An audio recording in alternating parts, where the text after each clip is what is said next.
Halo semuanya, perkenalkan nama saya Ridwan Haryanti dengan NPM 24311134 dari kelas SI 24B, Program Studi Sistem Informasi Universitas Teknokrat Indonesia. Di video kali ini kita akan membahas topik yang lagi rame dan cukup bikin geleng-geleng kepala, yaitu penemuan ladang ganja di kawasan Bromo. Kira-kira apa sih yang salah dan gimana sih kita sebagai mahasiswa menyikapi hal ini lewat kacamata Pancasila? Yuk kita kulik bareng-bareng. Bagaimana pendapat kakak tentang penemuan ladang ganja yang ada di Bromo menurut kacamata Pancasila? Sebagai mahasiswa yang percaya pada nilai-nilai keagamaan, saya cukup prihatin dengan penemuan ladang ganja di kawasan Bromo. Tempat yang seharusnya dijaga dan dilestarikan justru disalahgunakan untuk hal yang tidak sesuai hukum dan nilai moral. Baik, itu saja sih. Baik, terima kasih ya kak atas waktunya. Halo kak. Halo. Dengan kakak siapa? Dengan kakak Atta Muhammad Alfikar dari Prodi Sistem Informasi. Izin meminta pendapat boleh kak? Boleh. Saya ingin meminta pendapat bagaimana sih pendapat kakak sebagai mahasiswa tentang penemuan ladang ganja yang ada di Bromo melalui kacamata Pancasila?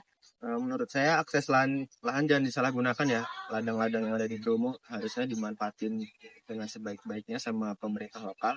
Tapi kalau lahan itu malah dipakai buat hal-hal yang ilegal, jelas itu banyak ngerugiin banyak orang. Keadilan sosial artinya semua orang dapat manfaat adil dari kekayaan alam, bukan dimonopoli atau disalahgunakan oleh segelintir orang. Jadi itu sih Kak kalau menurut saya. Oke, terima kasih ya kak. Ya. Halo kak, selamat siang. Ya Kak, siang. Sebelumnya izin bertanya dengan kakak siapa? Dengan nama Sultan Wiranegara. Apa Kak? Di sini izin meminta pendapat. Bagaimana pendapat kakak tentang penemuan ladang ganja yang ada di Bromo menurut kacamata Pancasila?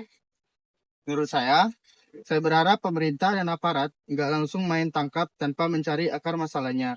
Bisa jadi ada warga sekitar yang nggak tahu atau malah terpaksa. Penanganannya harus bijak, lewat dialog dan pendekatan yang manusiawi. Jangan sampai malah menyalahkan orang yang nggak bersalah. Nilai musyawarah penting banget dalam situasi seperti ini. Itu aja sih Kak, menurut saya. Terima kasih ya kak atas waktunya. Menurut saya, hal ini tidak bisa dilihat dari segi hukum saja. Kita juga perlu meninjau dari nilai-nilai yang jadi dasar negara kita, yaitu Pancasila. Misalnya, dari sisi kemanusiaan dan keadilan sosial, jelas banget perbuatan ini merugikan masyarakat luas.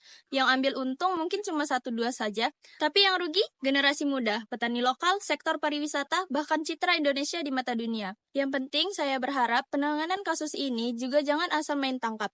Pemerintah dan aparat harus bijak dalam menyelidiki siapa dalangnya dan kenapa bisa sampai ada ladang ganja di wilayah konservasi. Kita sebagai mahasiswa punya peran penting untuk terus bersuara dan mengingatkan Pancasila itu bukan sekedar hafalan, tapi panduan hidup dalam menyikapi realitas di sekitar kita.